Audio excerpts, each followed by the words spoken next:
And welcome into another edition of the Chico Bormann Show right here on the Big Play Sports Network. So great to have you along. Of course, we're going to be talking baseball here in just a bit. Our good pal Bret Boone, the former All-Star and Gold Glove second baseman, as he does every so often, dropping by to talk about not only everything else that's going on in baseball, but how about our Guardians, who have I know it's early, but pretty nice early tilt of the heavyweights. Two best records in each league, respectively. I think the two best run differentials, Guardians and the Braves in Atlanta this weekend. So we'll talk about that and much, much more with Boone coming up in just a moment. All right, before we get to that, though, the Cavaliers lost to the Orlando Magic 121-83. Nobody played particularly well. The Cavs did not shoot it very well at all. Donovan Mitchell only had 13 points. Evan Mobley had, I believe, 2 rebounds. Jared Allen, 15 points, 8 rebounds. Darius Garland was awful. Okay. These things can happen.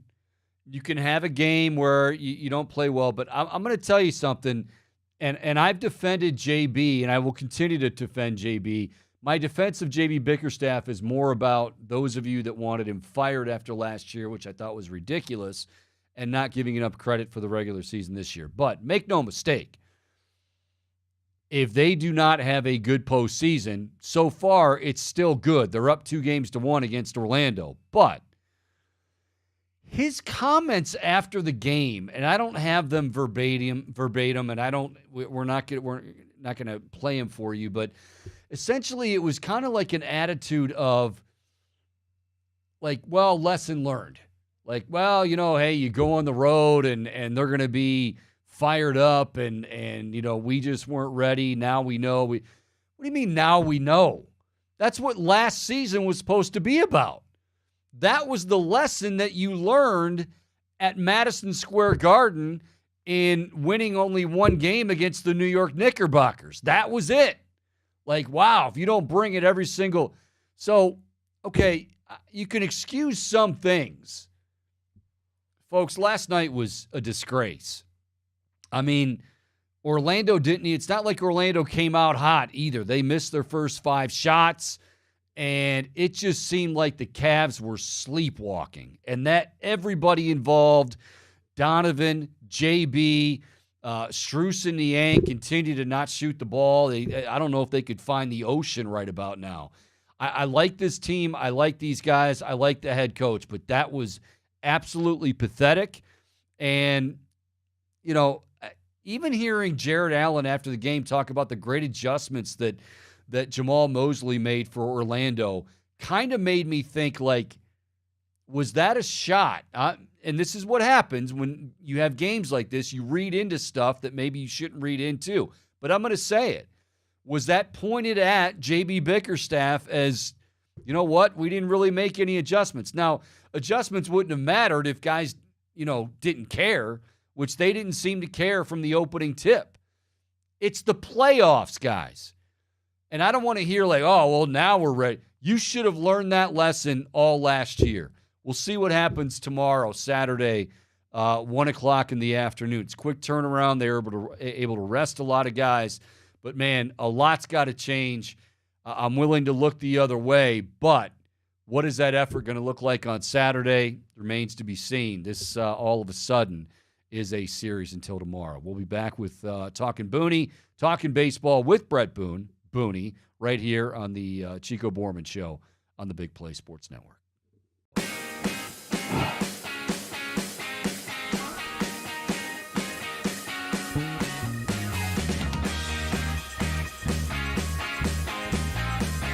All righty, welcome in another edition as we talk some baseball. We do it each and every week, or we try to do it each and every maybe a couple weeks, because there's only so many things you can talk about over a 162-game season. Bret Boone is a former All-Star second baseman, Gold Glove second baseman, And great podcast that the Boone has out now, the Bret Boone podcast, aptly named. The guests just keep rolling in there. So Boone joining us, as he always does here, the Chico Bormann Show on the Big Play Sports Network. All right, so no surprise, Boone. I got to ask you, have you talked to Uncle Arnie? For those not familiar with the show, Uncle Arnie is his younger brother, Aaron, the manager of the Yankees. Have you spoken to Uncle Arnie since the ejection heard round the world? I have not. My son, his girlfriend, my daughter Savannah, and Nick Allen, who was there for the festivities. Plays for the A's, by the way. Yeah, the A's were in town playing the Yankees. So they're all there, and they gave me the play-by-play, and I heard enough. And no, I have not talked to Aaron about it, but funny. I mean, it's he gets thrown out all the time, so it's nothing new. Your mom was like, mom feverishly telling me that my brother had gotten thrown out of a game and I didn't know what to do with myself. And I said, Mom, he gets thrown out all the time. It's not a big deal. And she goes, no, but this time, Bret, it was uncalled for. And, so by the time I got to see the tapes, yeah, of course it was uncalled for. That's what, that's where the human element of the game is, because these umpires, we, as players, we do it at 162 games. Umpires, same. Yeah. And some days, for whatever reason, Hunter Wendelstedt woke up and first inning, there was some back and forth and he wasn't having it. And I've seen umpires on given days, they just wake up on the wrong side of bed, just like we all do. They're human. And he wasn't having it. Like, all right, here's the deal. And I reference it to a 7th grade gym class or JV basketball. Whereas the coach says, okay, you want to be the class clown? Tell you what, if you say another word, everybody's running laps. That's essentially what he told Aaron, is I'm not having it. I don't care. The next peep that comes out of that Yankee dugout, you're the captain of the ship. You're gone, no matter what. So which I haven't seen happen too often. Usually it's a man-to-man situation where if you got a problem with somebody, the umpire doesn't throw out somebody else to spite your. Do they have any history together, Hunter Wendelstedt and Hunter? No, but his father is a big, I believe, Harry Wendelstedt, the famous Harry Wendelstedt, was in the big leagues for a lot of years. He was really good friends with my grandfather. And I remember there was something made of it when Hunter broke into the big leagues. My gramps called me and said, hey, Harry's my buddy, make sure you take care of Hunter out there. And so the family history goes back a little bit. I have no idea what Aaron's current state is with Hunter Wendelstedt. But Hunter wasn't having it, obviously. Tells Aaron, if I hear another word, all of a sudden Hunter hears the disruption. He doesn't know it's a fan, and he's just end of his rope. Screw it, you're out of here. Aaron reacts like, what are you doing? So he gets ejected. I'm sure the next day Hunter woke up. He saw the clips like we all saw, thought, all right, I made a mistake. I shouldn't have thrown him out. I didn't know it was the fan yelling. But he didn't do that. See, that's... I heard that right afterwards. He said, I don't care. And I heard it from the other end of the dugout. Is he still saying that? Is he still claiming that? Okay, now that I don't know if he has since finally. Yeah, after the game, he said it. And I don't know. I mean, he it might not have been the highest thing on his priority list to go check the footage. That's kind of a big deal. All I'll say is this. Here's what's going to happen. And there's Chico. A bigger picture here. But go ahead.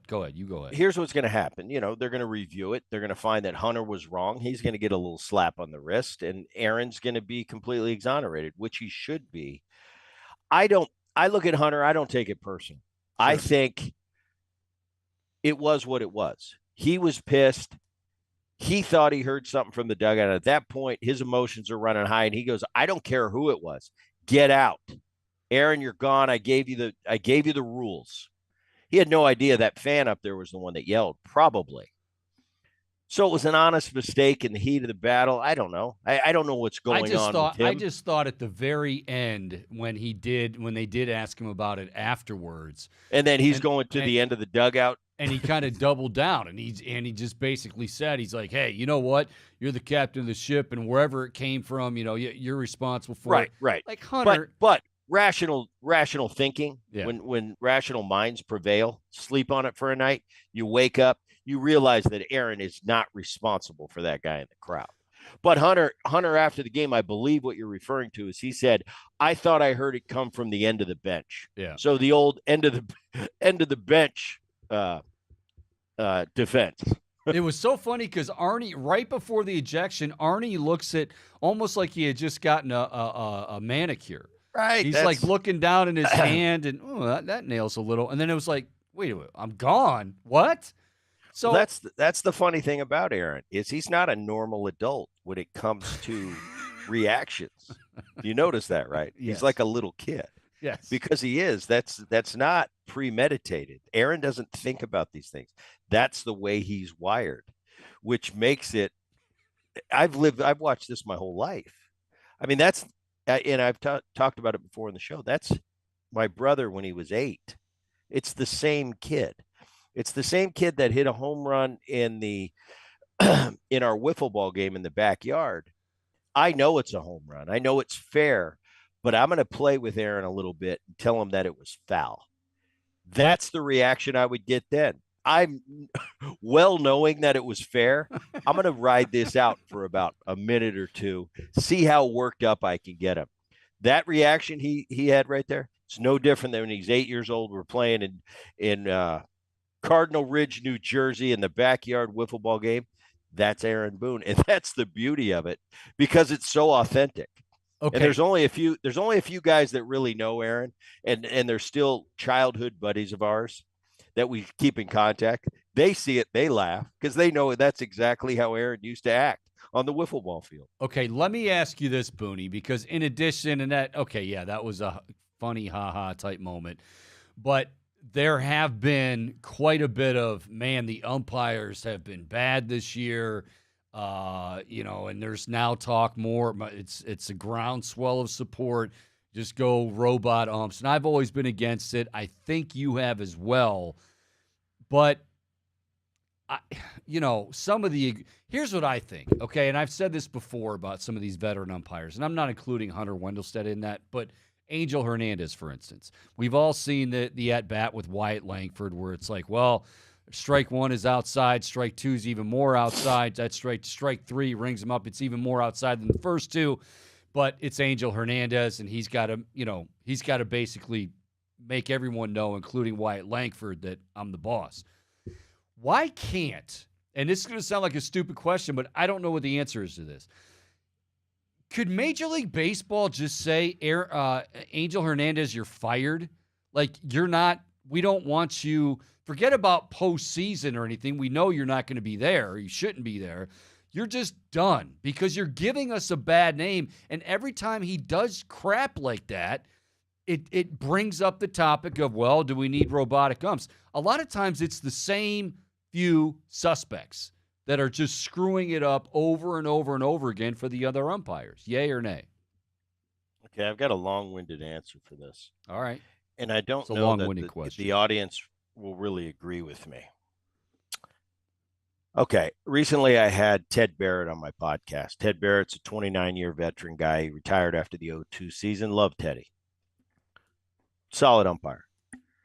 And what I'm hearing overwhelmingly from the umpires that were there for a long time and are moving on now, we don't know the behind the scenes of what these umpires, the parameters in which they train. First and foremost, the box on the TV set that we all become experts of what's a strike and not a strike needs to be eliminated. It's causing all these problems because now we've got everybody's an expert. Everybody on Twitter's an expert, and they have no clue what a strike and a ball is. That box, and when I was talking to Teddy, I really wanted to get into it because I wanted to be educated. And my intuition is correct. That box has nothing to do with how they train behind the scenes. So Teddy he gave it to me this way. He said, Boone, here's the deal.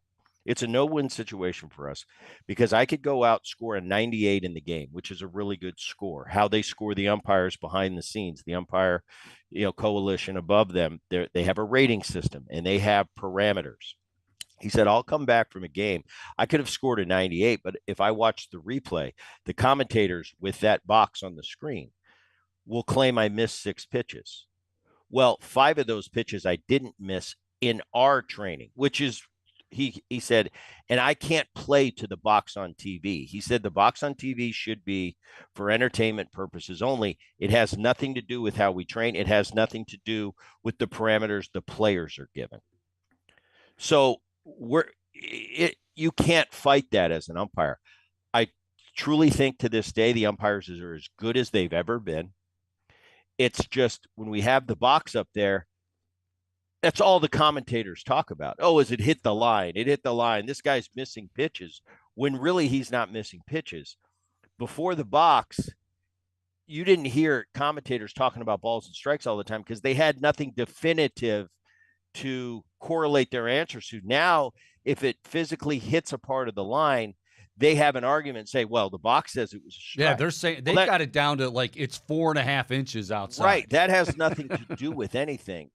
Before the box, when I was playing, and believe me, I know, my eyes know what the strike zone is. And the kids today that are playing, they know it even better than I know it because they have actual something to go on. They have data. We never had data. And when I came to the big leagues, it was the early 90s. And it was old school. It was the umpires would come in. There were good reputation. There were pitchers' reputation umpires. There were hitter reputation umpires. There were low ball umpires. There were high ball umpires. And we knew that going in. Now, I'm not defending Angel Hernandez. And I said this to Teddy Barrett, who's buddies with Angel. I said, here's the deal. We have reputations in the umpires' locker room. You've got reputations in the players' locker room. To this day, there's star players, there's all-star players, there's good players, there's guys that fill out a roster. There's 26 men on the roster. I said, let me just tell you this. Angel Hernandez has and always will be the 26 man on the roster in the eyes of the players. He's always been at the bottom. He's one of the worst umpires in the big leagues. That being said, I think umpires as a whole are getting better and better. Right. And I agree with that. I think by and large, but that's the thing. Angel's not good. Never has been. My guess is they have a union, and I'm sure it's a strong union. It's tough. And we've always said that as players. It's like we're graded. We're graded on a different set of metrics. You get nowadays. Send down Angel Hernandez to double A. Right. No, I agree with you. And there should be criteria for umpires. Back when I played, even at the end of my career 15 years ago, I felt like there needed to be stronger repercussions for bad behavior by umpires. The integrity clause. All I ask from umpires is give me an honest day's work, because that's what I'm giving you. If you're having a bad day, I understand. You're human. Calling pitches when balls are coming in at 100 miles an hour and they're darting both ways. It's humanly not possible to be perfect. I understand if you had a bad day, but do the best job you can. Give me the integrity. Do the best job you can. And some days you're great, and some days you're decent, and some days you're bad. But as long as you have that integrity intact and you're doing your best to establish the strike zone and then call balls and strikes within that strike zone, as a player, we really didn't have a problem with you. It was the time where it's getaway day. They got a plane to catch. They're calling 3 inches off the plate. And I'm going, listen, I got arbitration this year, and this is important to me. So that's the problem I had. I think today's umpires, they do the best job they can within the parameters they can. But the guys and it's not just Angel Hernandez. There's a couple guys out there that were there when I was there that aren't good. They're bad umpires. Oh, yeah. And you're always going to have a bad lot. But I think it's almost Buckner. Angel.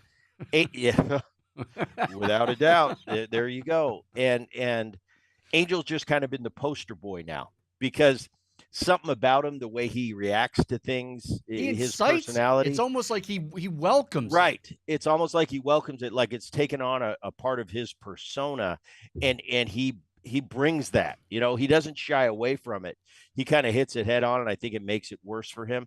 I think in the end, Chico, we're getting to a time in the game of baseball where it's not 15 years ago, it's not 30 years ago. The game is progressing.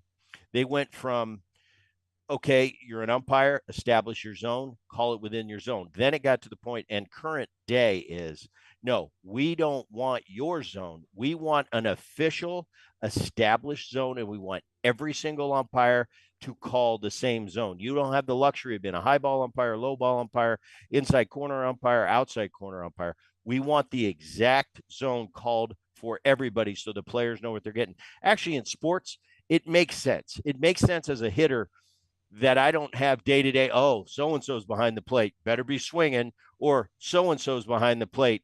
I got a really tight zone today, and the pitchers don't like it. I think at the highest level, it makes sense to have a universal. I know what I'm getting day in and day out. So I think what you're going to do, and it's not perfected yet, and this was discussed. Also, they've got to come up with something the computer needs to be able to recognize if is Jose Altuve in the box or is Aaron Judge in the box. 5-6 versus that has 6. to that has to be reckoned with too. Yep. So I think what you're going to see in the short term is what they're using in the minor leagues, that system where they can challenge. I think you're going to see that first, but I think it's inevitable the way Major League Baseball is going and the way all sports is going. I think it's inevitable that within the next 3, 4, or 5 years, you're going to see completely go to a computer calling balls and strikes, and the umpire is just going to be back there to call the pitch, plays at the plate, stuff like that. I think that's where it's going, and maybe it is for the better because we're in a world now of data and analytics, and everything's got to be precise and perfect, and you can't get it wrong, and we don't get home runs down the right field line wrong. We don't get tag plays wrong. We don't get bang bang plays at first base wrong. So why get the strike zone wrong? Yep. And I think that's where we're going. I don't like the human element being out of it. I like it. I like the back and forth with the umpires. I think baseball was great for that, and we're moving away from that more. But I think just with the game going forward and progressing, I think you're going to see that. All right, Boone. That was long-winded. That was very long-winded, but that's okay. You had a lot of good insight there, and only insight that you could provide as a former player. Bret Boone, the former All-Star second baseman, is our guest. Chico Bormann Show on the Big Play Sports Network. All right, onto the field. And let's see. The best record in the National League belongs to the Atlanta Braves, 17-6. The best record in the American League belongs to our Cleveland Guardians at 18-7. And what do you know, Booney? Those two teams are getting together for a weekend clash in Atlanta this weekend, beginning tonight. I know it's only a month in, but you got to be, I would think, very impressed with both teams. Atlanta, you expected to be great, although they lost Spencer Strider. But your thoughts on the Guardians and the Braves hooking up this weekend? A little preview for us. Guardians, man. One of the most impressive stories early in the baseball season for me is this Guardian team. You know, we talked before the season, and we talked about how weak the American League Central was going to be and how weak the National League Central is going to be. They both got red hot starts, both of those divisions. Kansas City Royals 16-10, led by Bobby Witt and Perez, who's just a underrated catcher. If he played anywhere but Kansas City, you'd be hearing a lot more about Perez and the years he's had behind the plate. Detroit 14-11. I didn't expect any of this, but I definitely didn't expect Cleveland being 18-7 at this point. I didn't at all. I still look at I look at their roster. It doesn't make any sense to me. Bullpen's been really good. Rotation's been okay. The rotation hasn't been great by any right. means. I look at it, and especially, I'd buy it a little more if Bieber, the way he started off, I don't think he gave up a run, or he gave up one earned run before he went on the IL, and you're going to miss him for the year. I mean, you couldn't have a bigger blow to a team than Bieber going down for the Cleveland. Maybe Garrett Cole going down for the Yankees, and they've been doing great without Cole. It's amazing to me. Things that don't make sense are playing out right now. Williams not being a part of that rotation. If you told me Bieber and Williams are healthy and pitching in that rotation, I'd look at it and I go, hot start. Doesn't surprise me. They're pretty good. We talked about it before. They can pitch if those guys are in the rotation, but they're not. So it's Bybee, it's McKenzie, it's Allen, it's Carrasco, it's Lively. And then I look at Atlanta, and that team is so good. Baltimore's had an unbelievable start, but the Braves, they don't miss a beat. They're missing Strider. Fried was off to a slow start. And you've got a plethora of guys. Sale coming over from Boston's done a pretty good job, and it's a good thing they got him now. Elder Lopez. Yeah, that's good. Logan Morton's Allen against 39. Morton's 39 years old. Their bullpen's good. But that lineup is unbelievable. And you got Ozuna off to an unbelievable start, MVP right now if the season ended. But they're doing all this. They just rattled off 9 out of 10, Atlanta did. And they're doing it all without Acuna and Olsen really catching their stride yet. They've kind of been okay. It's been Ozuna and Harris, the center fielder, getting off to the big start for him. Anard hitting the 4 home runs in 2 days. But this Braves team is just, they're a machine. They were a year ago, and they continue to be. Getting back to Cleveland, I don't know. You've got the constant in Ramirez. I love him. He's year in and year out one of the best players in baseball. Naylor's really coming into his own and becoming a force and a really good player. You've got a bunch of good players on that team. Quan off to the great start. But I look at it on paper.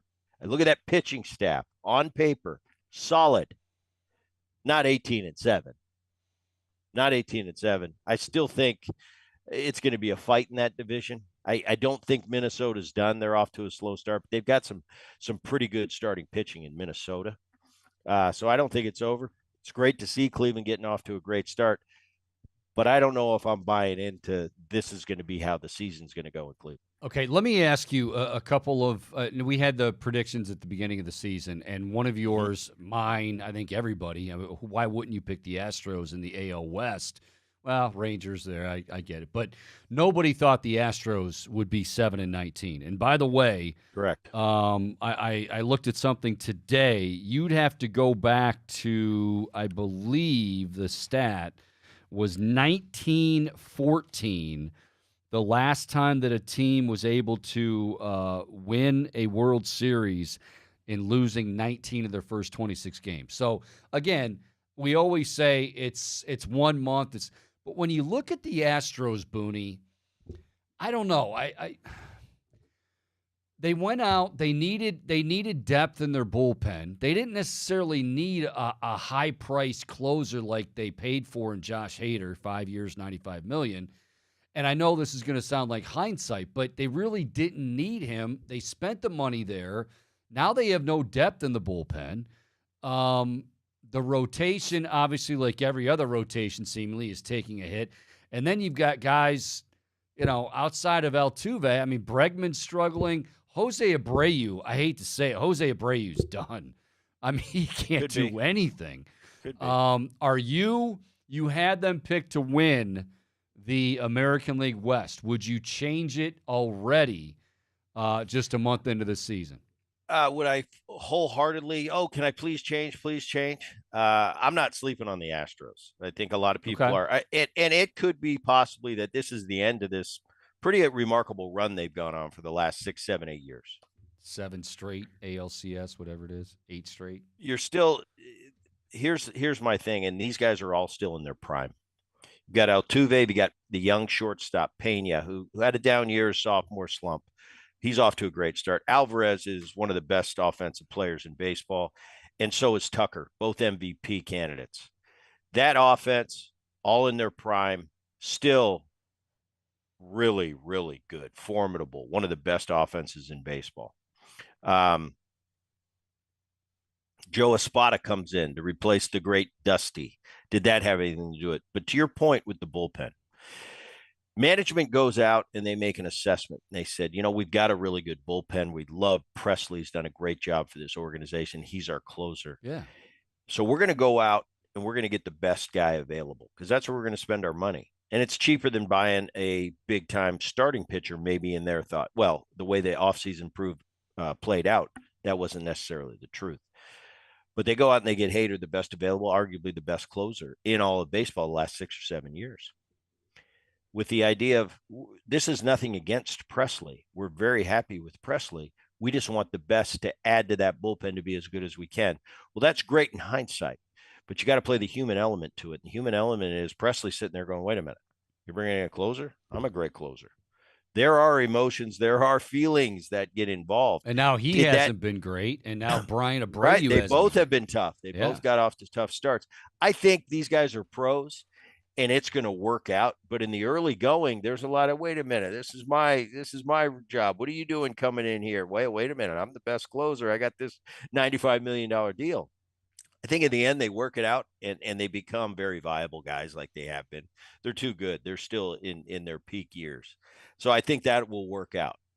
But a little bit of, did that disrupt the chemistry in Houston? Who knows? Dusty leaving, how much did that disrupt it a little bit? I'm looking for excuses for him right here. Sure, yeah, I think, all right. But the crux of it is this. Blanco's been great. Verlander just came back, and I don't know, he's defying father time. Hey, he pitched great, his first outing back. But the key to that rotation is it's Verlander, it's Valdez, and it's Javier. Well, Javier goes down with, I believe, a neck injury. Valdez goes down with an arm injury. He's close to coming back, but you've been missing Valdez, Javier, and Verlander for the entire year. So for me, I'm not gonna sleep on these guys. They're too talented. There's too much there. Yes, this could be the end of that magic run they've had. But at the same time, it's too early for me to just sleep on Houston and say, terrible start, they're done. No, they've got too much talent there, and there's too many variables with the injuries that have led to this 7-16 start. The team in that league, though, and I don't think it's Texas. You always got to beat the defend. You always got to knock off the defending world champions and the Texas Rangers and what they did. Still have the great offense. Yeah, they suffered a little injury to Jung, their talented young third baseman, but they still have one of the top offenses in baseball. Problem in Texas is you look at the Haneys and the Grays and the Dunnings. To me, they don't wow you. They're not going to stop you in your tracks. You've got Evaldi at the top of the rotation that can stop you and is proven to be a number one. But there's a lot of what ifs there. Montgomery, who was a huge part of that team, now a part of the Arizona Diamondbacks, is gone. I don't know why they didn't try to sign him. Nevertheless, they didn't. They don't have Montgomery. Huge piece to that World Series championship. And the question is, does DeGrom come back the second half? For me, watching DeGrom in his career, I can't put my eggs in that basket. If Scherzer comes back, is he even a shadow of Scherzer of old? So there's too many what ifs there. That division right now, I'm watching. And it's a mediocre offense, has been, probably will be. At best, they're going to be right in the middle of the pack offensively. But that pitching staff for the Seattle Mariners and that bullpen for the Seattle Mariners is elite. And I don't mean elite in that division. I mean elite in the game of baseball. Right now, I would have to say the Seattle Mariners, top to bottom, have the best pitching in all of baseball, both leagues. They've got 5 stoppers. I would agree with that. Yeah, especially they've got 5 stoppers. Yeah, I'd agree with that. So that's how I break down that division. Real quick, I got to ask you. We've all seen some bad teams, not necessarily rooting for these, but Boone, the Chicago White Sox they lost again last night. Surprise! They dropped to 3-22, but the stat that blew me away when they were 3-21, 24 games in, they've been shut out eight times. Like that is. I know it's early, it's cold, the weather, but 3-22 and you've been shut out 8 times? It's cold for the other team too. And they're not getting anybody back anytime soon. This has been I think this is a case of an organization that's lost its way. Yeah. With ownership, with the front office, they just really don't have a clue where they're headed. I feel bad for Grifol coming in at this time for his rookie managing opportunity, and he's handed this. 3 years ago or 2 years ago, I'd sit here and talk to you and talk about this Chicago White Sox team going into the 22 season saying this is a potential dynasty type team. Yep. They're good. Yep. And man, have they disappointed. They went from one of the top teams, I thought, in baseball. I was actually, I was obviously wrong a couple of years ago, to right now the worst team in baseball. And it happened. It ain't even close. Snap of the fingers. And they're really bad. I'll tell you what, the Marlins aren't very good. No, they're not. But they're not the White Sox. I agree with you. Sad for me because, like I said, I think it's more than just a personnel thing. I think it's an organizational thing. I think it's a culture thing. Completely lost its way, and I think you're going to see a pretty big teardown from top to bottom in that organization going forward. Last thing for you, it involves your son-in-law Nick and the Oakland A's. Nicky Knox. Nicky Knox. Oh, is that what we're calling him now? That's what we like to call him, Nicky Knox. I like that. All right, Nicky Knox, son-in-law Nicky Knox. The A's are 10-16. I mean, that's respectable. Better than I thought they'd be. The news that came out, and look, this owner, what is it, John Fisher? Is that his name? I think. Yes. Okay, so the next 3 seasons, the A's are going to be playing Major League Baseball in a Triple-A stadium in Sacramento. And not only that, but that numbnuts of an owner comes out and he's like, oh, it's going to be great to see guys like Aaron Judge in such an intimate setting doesn't even mention his own guys. Like, what? I feel bad for Nick. Look, he's in the major leagues. God bless him. He now has a beautiful wife and that he married, your daughter, Savannah. But for God's sake, what? How can baseball allow this to continue? 3 years you're playing in a AAA stadium? Well, it's another. Oh my God! It's another. We were just talking about the White Sox, and something's going on internally with upper management and ownership. Obviously, that's a problem in Oakland right now. They don't know whether they're coming or going. They can't get a deal going. My thing is this, and I don't think they're ever going to play in Las Vegas. That's my off the cuff I don't think take. So either. I don't. I think it's going to be an expansion franchise is going to be there. I don't think it's going to be the Oakland A's. And I look at the history of that franchise. This is not like the Florida Marlins that just came on the scene. Yeah, it's the Oakland A's. They got some history. They got a good world fan base for years. Well, think about it. In the early '70s, they were a beast of an organization. Then they win the World Series with the Eckersley and the Bash Boys. They had some unbelievable teams in my generation in the early 2000s that were in that American League West with us. And man, they were a force. It seemed like they were winning 90, 100 games every year in the Moneyball era. It's sad to see what it's become now. And it started with the ballpark. By the way, caveat here, I love hitting there. It's a great place to hit. It's a dump. I get it. Nobody likes the aesthetics. Crowds are sparse, but I'll tell you, weather's not great. But for some reason, I rolled into Oakland. I'm like, all right, it's going to be a good series. So I want that. I want the stadium to stay there forever from a hitting perspective. But yes, compared to the state-of-the-art venues that we have today, it's unacceptable. And the fans just don't deserve this type of leadership. I mean, they're good fans. It's just going to a AAA. I mean, these guys, this group of guys, they don't know any better. They're thinking we're going to this stadium. They're going to revamp it. It's better than a Coliseum. Coliseum's getting 3,000 players. Hey, we're going to get 14,000. That's a home run for us. Problem is how do you get all this done? You don't just play in minor league facilities as big leaguers. There are measures that have to be taken to deem it big league quality. There's stuff that we've hammered out. The lights have to be a certain wattage, and they're very expensive. How are they got to get those fixed before the background has to be up to snuff. It's got to spec out. The field has to be certain. And the problem with it is in the minor leagues, Wrigley Field, Fenway Park, they hit all the specs. But for most ballpark, wind patterns come into play. That's why the minor leagues, that's why spring training, when you're playing in minor league facilities, the minor leagues, that has nothing to do with the big leagues because it's a different brand of baseball. It's still baseball at the core, but a big league stadium, the reason the stadiums are so big and the decks are stacked so high, So the elements don't play that big of a role day to day. Yeah. So you'll go to a minor league facility and the wind blows dead out to right field every day at 6 o'clock. Well, that's going to skew the numbers. So that's something they got to fight with being a minor league facility, having the capacity to hone a, or I'm sorry, to have a major league product. I don't know. It seems like a lot of red tape. It seems like a lot of things they got to do, and they got to do it in a hurry.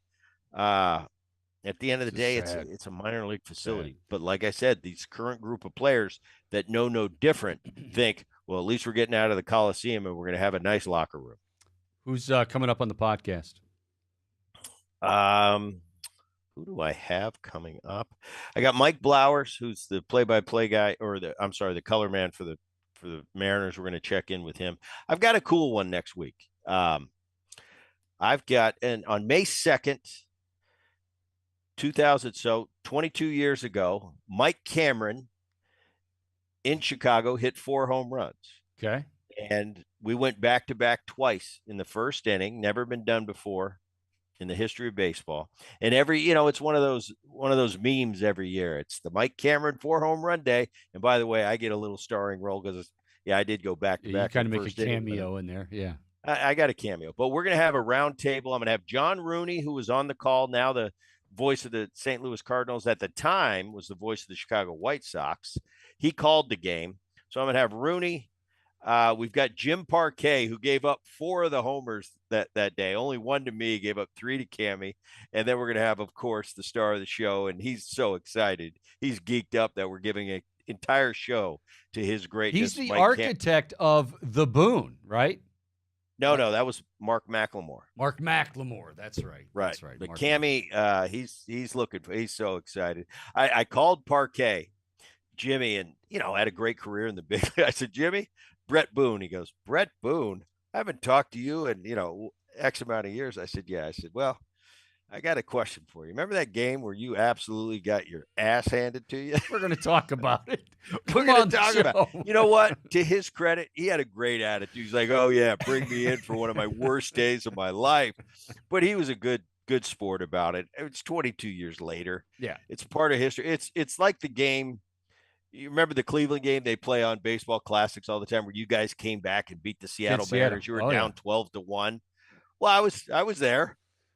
And when somebody comes to talk to me about it, I don't, oh, no, I don't want to talk about that. That was a bad day. Now it's a part of history. Get your butt kicked someday and you kick. I got to ask you, you got to have a good future episode. I got to ask you about that more, but we will do that.